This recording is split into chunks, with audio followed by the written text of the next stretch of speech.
नमस्कार साथियों, मैं हर्ष गोयल आप सभी का इस कक्षा में स्वागत करता हूं। आज की कक्षा में हम स्टार्ट कर रहे हैं कक्षा 9 का अध्याय 11 जो है हमारा पृष्ठीय क्षेत्रफल एवं आयतन। इस अध्याय में हम एक लंबवृत्तीय शंकु का पृष्ठीय क्षेत्रफल ज्ञात करना सीखेंगे तथा इसके साथ हम जानेंगे कि किसी गोले का पृष्ठीय क्षेत्रफल किस प्रकार ज्ञात किया जाता है तथा हम शंकु का आयतन व गोले के आयतन के बारे में भी इसमें जानेंगे। तो बच्चों, आज की कक्षा में हम पढ़ेंगे लंबवृत्तीय शंकु का पृष्ठीय क्षेत्रफल। तो बच्चों, आज की कक्षा करते हैं हम यहाँ पर स्टार्ट। तो देखिए, सबसे पहले हम पढ़ेंगे कि ठोस आकृतियां क्या होती हैं। तो बच्चों, वे आकृतियां जिसमें तीन माप होती हैं और तीन माप कौन सी? आपकी लंबाई, चौड़ाई और ऊंचाई।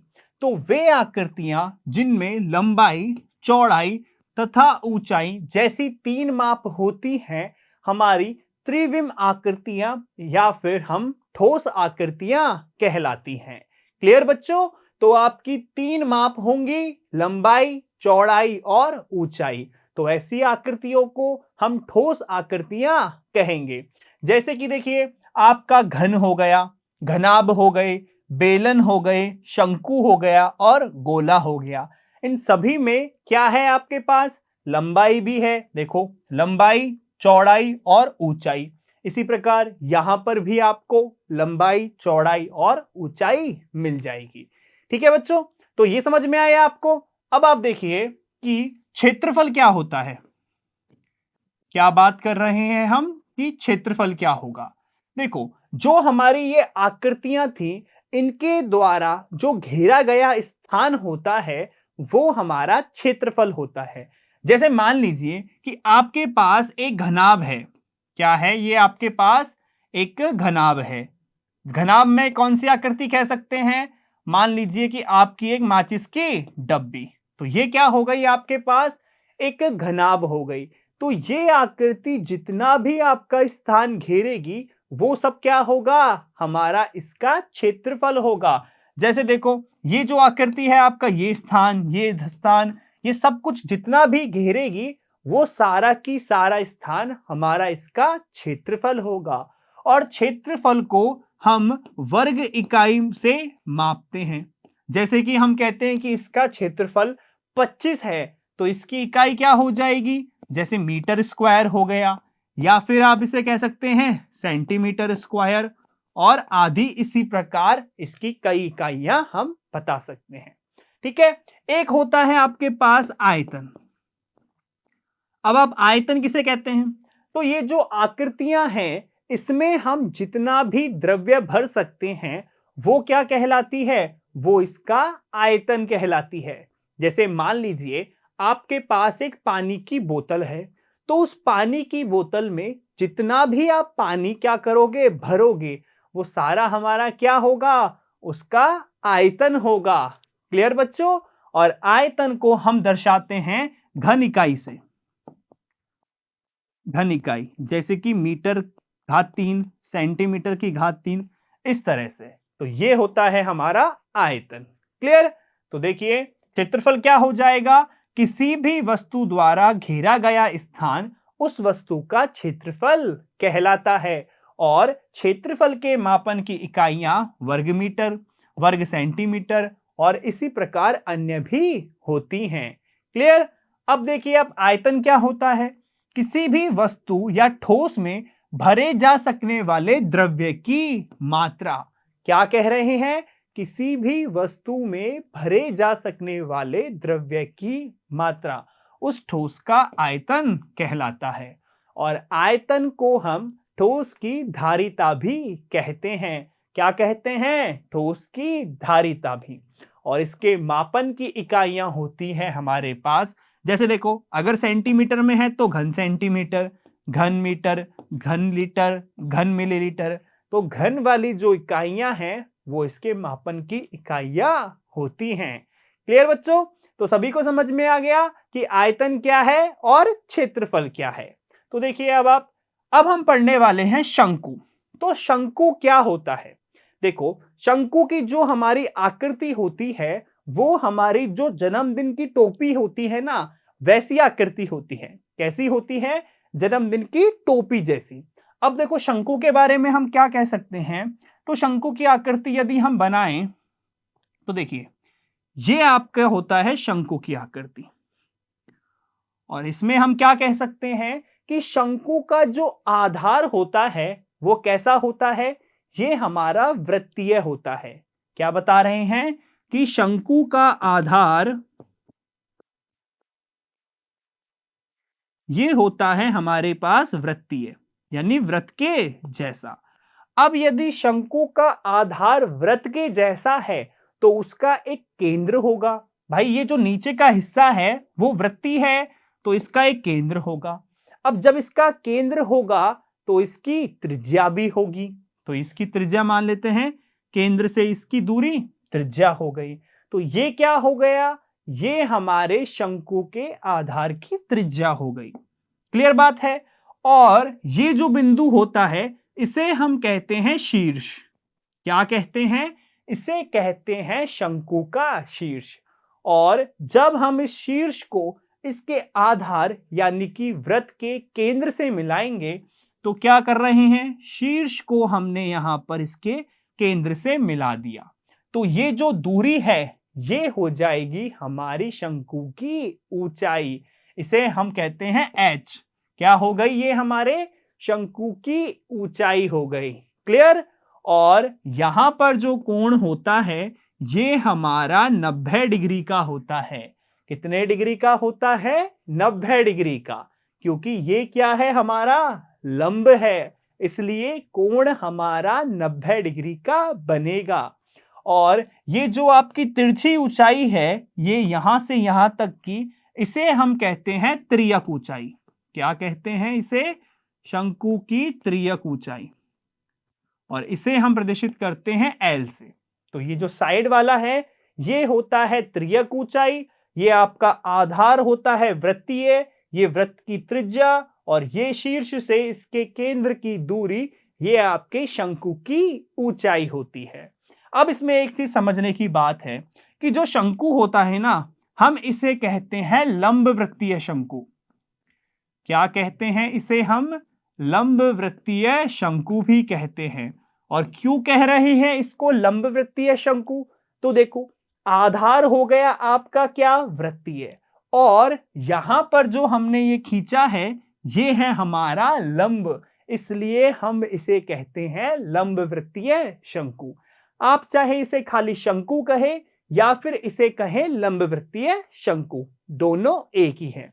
अब इसमें एक चीज समझो कि हमने ये जो शंकु बनाया है इसमें क्या हमारी ऊंचाई 90 डिग्री की ही होगी? मान लीजिए अगर मैं इस तरह की कोई आकृति बना दूं,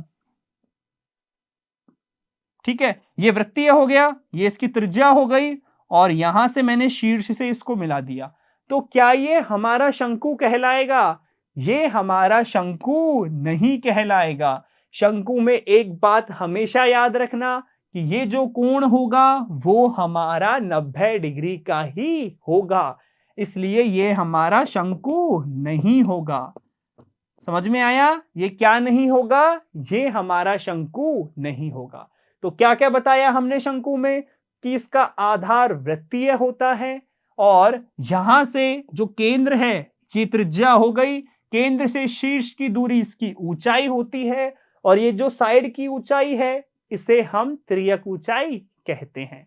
क्लियर बच्चों? तो सभी को समझ में आ गया शंकु को लंब वृत्तीय शंकु क्यों कहते हैं? क्योंकि देखो, आधार वृत्तीय है और यहां पर ये लंब डल रहा है, और यदि ये लंब ना हो यानी कोण 90 का नहीं हो तो हम इसे शंकु नहीं कहेंगे। क्लियर बात? तो सभी को समझ में आ गया शंकु के बारे में। अब एक बात और सुनिए कि ये जो शंकु होता है, शंकु के दो भाग होते हैं, दो भाग। ठीक है, तो जैसे ये आपने शंकु बनाया,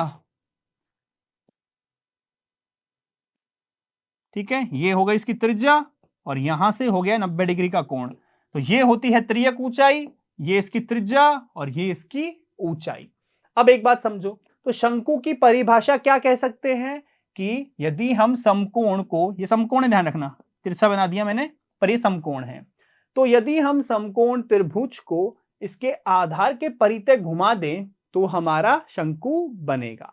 अब समझो, देखो इस बात से, ये आपका 90 डिग्री का कोण है, तो यहां से यदि हम पाइथागोरस लगाएं, पाइथागोरस प्रमेय लगाएं, तो हम क्या कह सकते हैं कि कर्ण का वर्ग बराबर होगा आधार का वर्ग प्लस लंब का वर्ग। तो इसमें कर्ण कितना हो जाएगा, एल स्क्वायर, और ये हो जाएगा H square plus R square.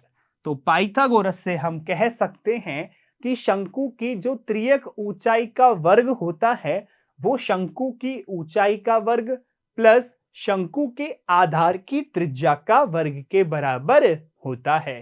Clear बात है।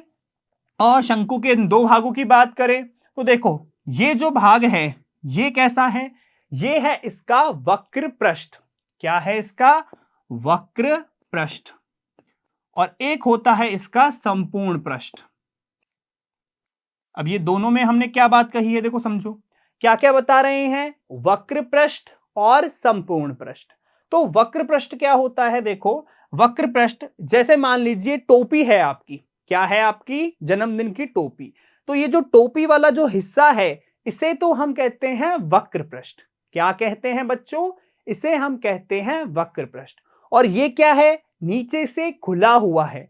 मान लेते हैं हम इसको नीचे से ना खोल के यहां पर एक टेबल लगा दे, उसके ऊपर इस टोपी को रख दे, तो अब क्या होगा कि अब ये वक्र पृष्ठ ना होकर ये क्या हो जाएगा, इसका संपूर्ण पृष्ठ हो जाएगा। क्या हो जाएगा, संपूर्ण या पूर्ण पृष्ठ हो जाएगा। कैसे कैसे, देखो इसमें वक्र वाला हिस्सा भी आ रहा है और जो नीचे से खुला हुआ था वृत्तीय भाग उसको भी आपने यहां पर पूरा ले लिया है।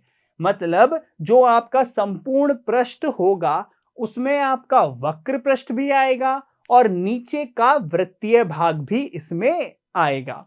तो देखिए हम शंकु के बारे में कह सकते हैं कि किसी समकोण त्रिभुज को उसके लंब या आधार के परितः घुमाने पर प्राप्त ठोस आकृति हमारी शंकु या फिर लंब वृत्तीय शंकु कहलाती है। और इसको लंब वृत्तीय क्यों कह रहे हैं, क्योंकि ये जो कोण होता है वो 90 डिग्री के बराबर होता है। शंकु का जो आधार है वो वृत्तीय भाग है, मतलब इसमें त्रिज्या होगी। फिर यहां से जो शीर्ष से हमने इसके केंद्र को मिलाया है ये दूरी हमारी शंकु की ऊंचाई हो गई और ये हो जाती है शंकु की त्रियक ऊंचाई। क्या होती है ये, त्रियक ऊंचाई। यहां पर हमारी हो गई ये इसकी ऊंचाई और ये हो गई इसके त्रिज्या, यानी कि इसके आधार की त्रिज्या। क्लियर बच्चों, समझ में आया सभी को। शंकु को लंब वृत्तीय शंकु क्यों कह रहे हैं, क्योंकि ये लंब बना रहा है। क्लियर बात, सभी को आ गया समझ में। अब आप देखिए कि एक लंब वृत्तीय शंकु में निम्न दो पृष्ठ होते हैं। एक होता है शंकु का आधार जिसे हम कहते हैं वृत्तीय पृष्ठ। क्या कह रहे हैं, शंकु का आधार। और एक होता है शंकु का पार्श्व पृष्ठ जिसे हम कहते हैं वक्र पृष्ठ। देखो समझो कौन कौन से पृष्ठ बताए, एक तो बताया हमने ये वाला पृष्ठ जिसे हम कह रहे हैं वक्र पृष्ठ, और जो आधार वाला पृष्ठ है उसे हम कह रहे हैं यहां पर वृत्तीय पृष्ठ। क्लियर बात है, दो इसमें शंकु के पृष्ठ होते हैं। वक्र पृष्ठ ये हो गया। और यदि हमें शंकु का संपूर्ण पृष्ठ कहना हो तो क्या क्या हो जाएगा, वक्र पृष्ठ में आप नीचे का वृत्तीय पृष्ठ जोड़ दोगे। क्लियर बात, सभी को समझ में आई ये चीजें। अब आप देखिए, यदि मान लीजिए हमें शंकु का वक्र पृष्ठ का क्षेत्रफल निकालना हो, वक्र पृष्ठीय क्षेत्रफल, क्या निकाल रहे हैं हम, शंकु के वक्र पृष्ठ का क्षेत्रफल निकालना चाह रहे हैं। तो शंकु के वक्र पृष्ठ का क्षेत्रफल कितना आएगा, देखो ध्यान रखना, शंकु के वक्र पृष्ठ का क्षेत्रफल का सूत्र होता है पाई आर एल। क्या क्या होता है, पाई आर एल। यहां पर आर आपके इसके आधार का क्या है, त्रिज्या है, और एल इसकी त्रियक ऊंचाई है। तो आर क्या हो गया? शंकु के आधार की त्रिज्या, आधार की त्रिज्या, और एल हो गया इसकी त्रियक ऊंचाई, त्रियक ऊंचाई। ठीक है, तो यह होता है शंकु का वक्र पृष्ठीय क्षेत्रफल। और यदि हमें शंकु का संपूर्ण पृष्ठ का क्षेत्रफल निकालना हो तो हम क्या कह सकते हैं? तो यदि हमें शंकु का संपूर्ण पृष्ठीय क्षेत्रफल निकालना हो, संपूर्ण पृष्ठीय क्षेत्रफल, तो ये कितना हो जाएगा? तो शंकु का संपूर्ण पृष्ठीय क्षेत्रफल, देखो ये आपका होता है शंकु, और हमें पता है शंकु के दो भाग होते हैं, एक आपका वक्र वाला भाग और एक आपका होता है इसमें वृत्तीय भाग जो हमारे आधार में है। तो यदि हमें इसके संपूर्ण भाग का क्षेत्रफल निकालना है तो क्या होगा? वक्र वाला जो क्षेत्रफल है, ये वक्र वाला जो पृष्ठीय क्षेत्रफल है, इसमें हम आधार वाला पृष्ठीय क्षेत्रफल जोड़ देंगे। तो हम इसे कह सकते हैं कि शंकु के वक्र पृष्ठ का क्षेत्रफल, क्या कहा है हमने? शंकु के वक्र पृष्ठ का क्षेत्रफल। और इसमें हमने क्या जोड़ा है? इसमें हमने जोड़ा है शंकु के आधार का क्षेत्रफल, शंकु के आधार का क्षेत्रफल। तो देखिए इसका क्या सूत्र हो जाएगा? इसका आपका सूत्र हो जाएगा, शंकु का वक्र पृष्ठ का क्षेत्रफल पाई आर एल होता है, और शंकु का आधार वृत्तीय होता है, और वृत्त का क्षेत्रफल होता है पाई आर स्क्वायर। तो यहां से पाई आर को हम कॉमन ले सकते हैं, ये आ जाएगा एल प्लस आर। क्या आ गया? पाई आर गुणा एल प्लस आर आ गया। ठीक है, तो सबको समझ में आया कि शंकु का संपूर्ण पृष्ठीय क्षेत्रफल होता है पाई आर गुणा एल प्लस आर। तो इसका वक्र पृष्ठ का क्षेत्रफल होता है पाई आर एल, और संपूर्ण पृष्ठीय क्षेत्रफल होता है पाई आर गुणा एल प्लस आर। क्लियर? और एक सूत्र हमारे पास होता है इसमें, शंकु की त्रियक ऊंचाई। क्या हो जाएगा शंकु की त्रियक ऊंचाई का सूत्र? देखो हमें पता है कि जो शंकु की त्रियक ऊंचाई होती है वो एल स्क्वायर बराबर R square plus H square होती है। तो एल बराबर हो जाएगा R square plus H square. और ये हमने किस प्रकार प्राप्त किया था? पाइथागोरस प्रमेय को लगा के प्राप्त किया था। ये आपका शंकु हो गया था, और यहां पर ये इसकी त्रिज्या, ये इसकी ऊंचाई, और यहां 90 डिग्री का कोण, ये एल आर एच। तो हमने पाइथागोरस लगाकर ये सूत्र प्राप्त किया था। क्लियर बच्चों? तो यहां तक सभी को समझ में आया? तो देखिए कि शंकु के वक्र पृष्ठ का क्षेत्रफल होता है आपका पाई आर एल। यहां पर एल शंकु की त्रियक ऊंचाई है, और आर शंकु का जो वृत्तीय भाग है उसकी त्रिज्या है, और शंकु का संपूर्ण पृष्ठीय क्षेत्रफल हो जाएगा पाई आर गुणा आर प्लस एल। ठीक है बच्चों? और होता है आपके शंकु की त्रियक ऊंचाई एल स्क्वायर बराबर आर स्क्वायर प्लस के एच स्क्वायर। तो क्लियर हुआ? सभी को ये सूत्र याद हो गई? क्या क्या सूत्र किस किस के हैं? ठीक है बच्चों, तो अब आप देखिए उदाहरण नंबर एक लंब वृत्तीय शंकु का वक्र पृष्ठीय क्षेत्रफल। कौन सा क्षेत्रफल पूछ रहा है? वक्र पृष्ठ का क्षेत्रफल ज्ञात करवा रहा है, जिसकी त्रियक ऊंचाई 10 सेंटीमीटर है और आधार की त्रिज्या 7 सेंटीमीटर है। तो देखिए किस प्रकार करेंगे इसे हल। तो शंकु के आधार की त्रिज्या,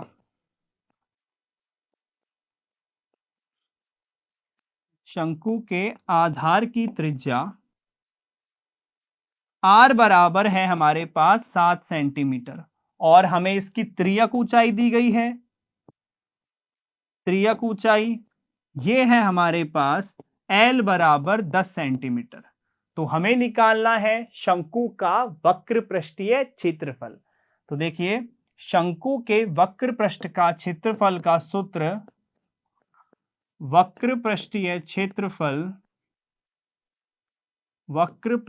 क्षेत्रफल और इसका सूत्र होता है हमारे पास पाई आर एल। यदि हमें पाई का मान नहीं दिया गया है तो हम मानते हैं 22/7। तो यहां से ये हो जाएगा 22/7 गुणा आर है हमारे पास कितना 7 और एल है 10। तो 7 से 7 कट गया, ये आ गया 220 और हमारी इकाई थी यहां पर सेंटीमीटर, तो ये हो गया सेंटीमीटर स्क्वायर। ठीक है, समझ में आया। शंकु का वक्र पृष्ठीय क्षेत्रफल आ गया 220 सेंटीमीटर स्क्वायर। ठीक है बच्चों, अब आप देखिए इसका अगला उदाहरण 2। एक शंकु की ऊंचाई 16 सेंटीमीटर है और आधार की त्रिज्या 12 सेंटीमीटर है। इस शंकु का वक्र पृष्ठीय क्षेत्रफल तथा कुल पृष्ठीय क्षेत्रफल हमें ज्ञात करना है और पाई का मान 3.14 हमें दिया गया है। तो देखिए किस प्रकार करेंगे हम इस प्रश्न को हल। तो हम यहां पर कर सकते हैं, क्या क्या है हमारे पास है शंकु की ऊंचाई। तो हमें शंकु की ऊंचाई h बराबर कितनी दी गई है, ये हमारे पास है 16 सेंटीमीटर और हमारे पास दिया गया है आधार की त्रिज्या, यानी कि r बराबर कितना है आपके पास 12 सेंटीमीटर है और हमसे पूछ रहा है इस शंकु का वक्र पृष्ठीय क्षेत्रफल। तो वक्र पृष्ठीय क्षेत्रफल होता है पाई आर एल, अर्थात हमें यहां पर त्रियक ऊंचाई एल को निकालना होगा। तो हम कह सकते हैं कि त्रियक ऊंचाई एल बराबर कितना आ जाएगा, अंडर रूट के अंदर R square plus H square. तो आर का मान कितना है 12 का वर्ग प्लस एच का मान है 16 का वर्ग। तो यहां पर हो जाएगा आपका अंडर रूट के अंदर 12 12 144 और 16 16 करने पर कितना आता है, कर लीजिए 16 96 और ये 256। तो यहां पर हो गया 256 और इन दोनों को जोड़ेंगे तो यहां पर 400 हो जाएगा और 400 का जो रूट होता है वो 20 होता है। तो हमारे पास त्रियक ऊंचाई L बराबर 20 सेंटीमीटर आ गई। ठीक है बच्चों, ये समझ में आ गया सभी को। अब जैसे ही हमने L निकाला हम इसका वक्र पृष्ठीय क्षेत्रफल ज्ञात कर सकते हैं। तो शंकु का वक्र पृष्ठीय क्षेत्रफल क्या हो जाएगा, शंकु का वक्र पृष्ठीय क्षेत्रफल हो जाएगा पाई आर एल। तो पाई का मान कितना दिया गया है 3.14, आर कितनी है हमारे पास 12 और यहां पर त्रियक ऊंचाई एल का मान हमें दिया गया है 20। कितना है हमारे पास त्रियक ऊंचाई का मान 20 है। हमने सभी मानों को यहां रख दिया। अब देखो गुणा करना है, 12 दूना 24, तो ये हो जाएगा 3.14 गुणा 240। तो कितना हो जाएगा, हमें करना है यहां पर 3.14 गुणा 24। ठीक है, अब देखिए कितना आएगा, 4 चौके 16 हासिल 1, या फिर 24 से कर दो सीधा, 24 चौके 96 हासिल आ गई 9, 24 और 9 33 हासिल 3 और 24 48 34 72 72 3 75। तो यहां पर 2 के बाद है तो ये हो जाएगा 75.36। कितना हो जाएगा 75.36 गुणा 10 और इसे हम लिख सकते हैं 753.6 सेंटीमीटर स्क्वायर। तो कितना आया वक्र पृष्ठीय क्षेत्रफल, ये हमारे पास आ गया 753.6 सेंटीमीटर स्क्वायर और हमें इसका कुल पृष्ठीय क्षेत्रफल भी निकालना है। तो किस प्रकार निकालेंगे, तो शंकु का कुल पृष्ठीय क्षेत्रफल कितना होता है बताइए सारे बच्चे, ये होता है pi R L plus pi R square और पाई आर एल हमारे पास ऑलरेडी ये आया है 753.6। भाई पाई आर एल क्या होता है, वक्र पृष्ठीय क्षेत्रफल। तो ये हमारे पास दिया गया है 753.6 और पाई आर में देखो आर कितना है 12 है, तो पाई का मान 3.14 गुणा 12 गुणा 12, तो ये हो जाएगा 753.6। अब देखो 3.14 का हम गुणा किसके साथ करेंगे, 3.14 का गुणा 12 12 144, तो 3.14 का गुणा हमने किया है 144 के साथ, 4 चौके 16, ये 5, 4 तिया 12, फिर दोबारा देखो ये सेम आ गया, उसके बाद 314 आ गया। कितना आ गया ये आपका, ये आ जाएगा आपका 314, तो 4 1 3, देखो 6 6 5 11, 5 9 2 11 और 1 12, 4 और 1 5 और 4, दशमलव कितने बाद है, 2 के बाद है, तो ये आ जाएगा 452.16।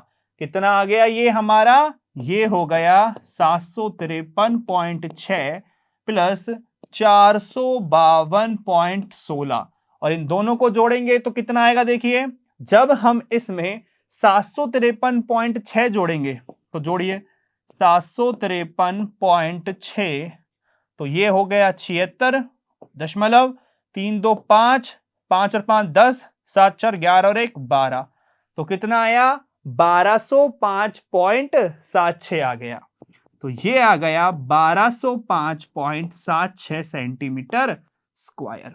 क्या आ गया, ये इसका कुल पृष्ठीय क्षेत्रफल आ गया। ठीक है बच्चों, सभी को समझ में आया किस प्रकार से हमने इसे यहां पर हल किया है। देखो पहले पाई आर एल हमने निकाला था, उसका मान रख दिया, पाई का मान 3.14, आर का मान 12, गुणा किया, फिर इसमें हमने 753.6 जोड़ दिया और हमारे पास ये इसमें आ गया। ठीक है, समझ में आ गया। अब करते हैं इसका अगला उदाहरण। उदाहरण 3 है, एक भुट्टा कुछ कुछ शंकु जैसे आकार का है, आप आकृति देख सकते हो, जिसके सबसे चौड़े सिरे की त्रिज्या 2.1 सेंटीमीटर है। यानी ये अगर शंकु के आकार का है तो इसका सबसे चौड़ा सिरा वृत्तीय होगा और उसकी त्रिज्या हमें दी गई है। इसकी लंबाई यानी कि शंकु की ऊंचाई 20 सेंटीमीटर है। यदि भुट्टे के प्रत्येक 1 सेंटीमीटर स्क्वायर पृष्ठ पर औसतन 4 दाने हैं, कितने दाने हैं, 4 दाने हैं 1 सेंटीमीटर स्क्वायर पृष्ठ पर, तो ज्ञात कीजिए कि पूरे भुट्टे पर कुल कितने दाने होंगे। तो हमें क्या करना होगा, सबसे पहले हम इसका निकालना चाहेंगे पृष्ठीय क्षेत्रफल। तो जैसे ही इसका पृष्ठीय क्षेत्रफल हमारे पास आया, अब हमें पता है कि 1 सेंटीमीटर स्क्वायर पर हमारे पास 4 दाने हैं, तो जितना भी हमारा पृष्ठीय क्षेत्रफल होगा उसमें हम क्या करेंगे, 4 से गुणा कर देंगे और हमारे पास टोटल दाने आ जाएंगे। अब बताओ कौन सा वाला क्षेत्रफल निकालें, वक्र पृष्ठीय क्षेत्रफल या फिर कुल पृष्ठीय क्षेत्रफल। तो आप गौर से देखें तो ये जो दाने होते हैं ये हमारे वक्र पृष्ठ पर होते हैं, इसलिए हम यहां पर वक्र पृष्ठीय क्षेत्रफल निकालेंगे। तो हम लिख सकते हैं, चूंकि भुट्टे के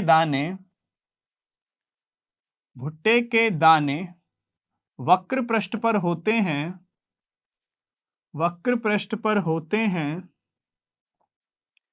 इसलिए हम यहां वक्र पृष्ठीय क्षेत्रफल निकालेंगे। वक्र पृष्ठीय क्षेत्रफल ज्ञात करेंगे। तो क्या होता है वक्र पृष्ठीय क्षेत्रफल, ये होता है पाई आर एल। अब आप देखो आपके पास आर है, एच है, तो हमें निकालना होगा एल। तो हम यहां कह सकते हैं कि आर बराबर 2.1 सेंटीमीटर और आपके पास दिया गया है भुट्टे की लंबाई और ये है आपकी त्रिज्या आर। तो भुट्टे की लंबाई h बराबर हमारे पास है 20 सेंटीमीटर। तो आपके पास क्या क्या है, आपके पास r भी है और h भी है। तो यहां से त्रियक ऊंचाई कितनी हो जाएगी? यहां से त्रियक ऊंचाई L बराबर √r² प्लस h² हो जाएगी। r कितना है? 2.1 का स्क्वायर और h है हमारा 20, तो ये 20 का स्क्वायर हो गया। 2.1 मतलब 4.41 और ये हो गया 400। भाई 20 का स्क्वायर कितना होता है? 400 होता है। इन दोनों को जोड़ेंगे तो हमारे पास कितना आ जाएगा? ये अंडर रूट के अंदर ये आ जाएगा 404.41। अब हमें इसका निकालना है वर्गमूल। ये किस प्रकार निकालेंगे? तो देखो हम कर सकते हैं 404.41, दो दो का जोड़ा बनाया, 2 दूनी 4 और यहां पर जुड़ गया, यहां पर माइनस किया 4 से तो ये 0 आ गया, 0 4 उतार लिया हमने। अब देखो यदि हम यहां पर 1 भी लिखते हैं तो 21 गुणा 1, तो यहां पर कितना आ रहा है? 4 आ रहा है। मतलब हमने यहां पर लगाया 0 और 0 लगाने के बाद ये हमारा यहां पर 0 हमने घटा दिया तो ये 4 आ गया, फिर 41 उतार लिया। अब देखो अब क्या करेंगे? यहां पर आ गया 20, कितना आ गया? 2 और 2 4, यहां 4 होगा, सॉरी, कितना आ जाएगा? ये आ जाएगा आपका 40। अब समझिए कि 40 कैसे आ रहा है। अब यदि हम यहां पर 1 भी करते हैं तो ये हमारा हो जाएगा 401 गुणा 1, यानी कि यहां पर कितना आएगा? 401 आएगा। तो यहां दशमलव था तो दशमलव 1 लगा दिया, 401 आया, घटाया 40 बचा। यहां पर 1 और 1 जुड़ के 402 हो गए। अब आप समझिए यहां पर आगे कुछ नहीं है तो दशमलव के बाद हम 0 0 का जोड़ा उतार लेते हैं। अब ये कितना हो गया? 4000 हो गया और यहां पर है 402, तो यदि हम 1 भी लगाएं तो ये हो जाएगा 4021। कितना हो जाएगा? ये 4021 और इसमें भाग नहीं जा रहा, मतलब यहां लगाया 0, फिर दोबारा से इसको 0 कर दिया, ये 4020 हो गया और यहां पर फिर हमने 0 0 घटाया, फिर ये दोबारा 4000 हो गया और यहां से 1 0 0 और उतार लिया। और जब हम 4020 में क्या करेंगे? यहां पर 9 लगा देंगे तो अब क्या होगा? इसका इसमें भाग चला जाएगा और हमें यहां पर 2 स्थान तक ही संख्याएं चाहिए दशमलव के बाद। तो हम क्या कह सकते हैं?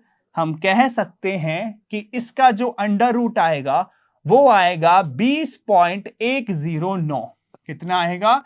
20.109 लगभग, जिसे हम कह सकते हैं कितना? 20.11। तो ये हमारी क्या आई है बच्चों? 20.11 हमारी त्रियक ऊंचाई आई है। तो ये आ गई हमारी त्रियक ऊंचाई L बराबर 20.11 और हमें निकालना है वक्र पृष्ठ का क्षेत्रफल। तो यहां से हम कह सकते हैं कि भुट्टा या फिर शंकु के वक्र पृष्ठीय क्षेत्रफल कितना हो जाएगा? ये होगा हमारे पास बराबर में पाई आर एल। क्या हो जाएगा बच्चों? पाई आर एल हो जाएगा। और बताओ क्या हमें पाई का मान दिया गया है? पाई का मान हमें नहीं दिया गया है, तो आप चाहो तो 22/7 लगा लीजिए, आराम से, कोई दिक्कत नहीं आएगी। यदि पाई का मान दिया गया है तो 3.14 लगाएंगे। तो यहां हम कर सकते हैं 22/7 गुणा में आर कितना है? आर है हमारे पास 2.1, 2.1 और एल है हमारे पास 20.11। तो 7 तिया 21, 0.3, तो ये हो जाएगा 22 थी 66, 6.6 गुणा 20.11। अब देखिए 20.11 का जब हम 6.6 से गुणा करेंगे तो ये कितना आ जाएगा? ये आ जाएगा हमारे पास 6 2 7 और ये 2 3 1। कितना आ गया ये? और दशमलव कितने संख्याओं के बाद है? 1 2 3 के बाद है, तो ये हमारे पास आ गया 132.726 आ गया। कितना आ गया? 132.726। ये हमारे पास क्या आ गया? इसका वक्र पृष्ठ का क्षेत्रफल आ गया। और ये हम सेंटीमीटर में ले रहे थे, यहां भी सेंटीमीटर है, तो इसलिए हमने यहां पर सेंटीमीटर स्क्वायर कर दिया। यहां तक क्लियर हुआ सभी को कि ये क्या हो गया? इसके वक्र पृष्ठ का क्षेत्रफल हो गया। अब 1 सेंटीमीटर स्क्वायर पृष्ठ पर 4 दाने हैं, तो इतने सेंटीमीटर स्क्वायर पृष्ठ पर कितने दाने होंगे? इसको 4 से गुणा कर देंगे।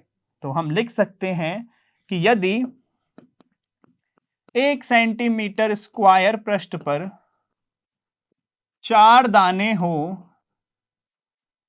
तो कितना है आपके पास? 132.726। 132.726 सेंटीमीटर स्क्वायर पृष्ठ पर कितने कुल दाने बराबर होंगे आपके? इस सभी को 4 से गुणा कर दीजिए। तो करो चलो 4 से गुणा। कितना आएगा? 6 चौके 24, असल 2, 6 दूनी 8, 2 10, 7 चौक 28, 29, फिर दशमलव, फिर आपका कितना आ रहा है? 4 दूनी 8 और 8 और 2 10, फिर हासिल कितनी आई? 1, 4 तिया 12 और 1 13 और 4 और 1 5। तो ये आपके पास आ गया 530.904। कितना आ गया? 530.904, जिसे हम कह सकते हैं 531 लगभग। तो हम कह सकते हैं कि अतः जो भुट्टा होगा उसमें कितने दाने होंगे? उसमें 531 दाने होंगे। देखिए हमसे यही तो पूछ रहा था। क्या कह रहा था ये? कि पूरे भुट्टे पर कुल कितने दाने होंगे? तो अतः पूरे भुट्टे पर क्या कह सकते हैं हम? अतः पूरे भुट्टे पर 531 दाने होंगे। ठीक है बच्चों, सभी को समझ में आया किस प्रकार से हमने इसे यहां पर हल किया है? देखो एक बार दोबारा से क्या क्या किया है हमने कि हमारे पास त्रिज्या r दी गई है, ऊंचाई h दी गई है और हमें बताया गया है 1 सेंटीमीटर स्क्वायर पृष्ठ पर 4 दाने हैं।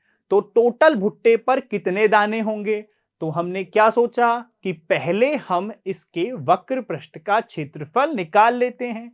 उसके लिए हमने त्रियक ऊंचाई निकाली, ये हमारे पास 20.11 आ गई और हमने सूत्र लगाया, इसमें रख दिया। हमारे पास भुट्टे का वक्र पृष्ठीय क्षेत्रफल ज्ञात हो गया।